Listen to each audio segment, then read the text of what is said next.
dan Kamu.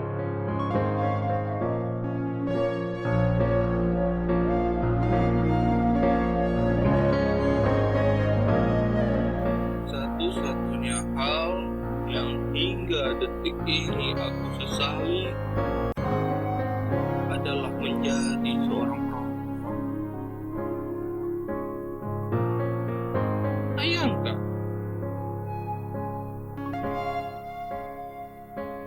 demi membuat puisi cinta yang tidak bagus-bagus amat itu aja, aku harus menghisap berulang kali.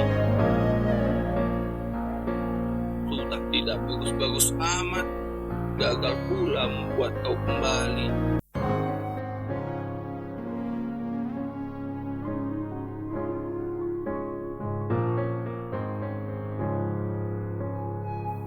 Maka jangan tanyakan pula lagi mengapa aku masih merokok.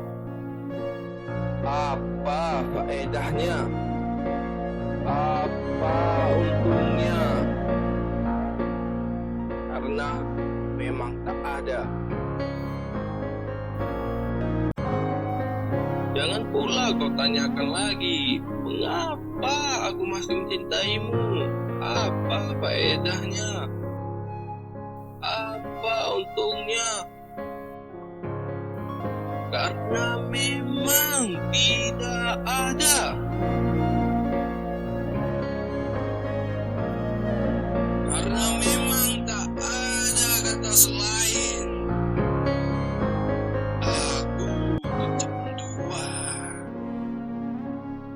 canduan, dan entah rokok atau kamu yang akhirnya menunggu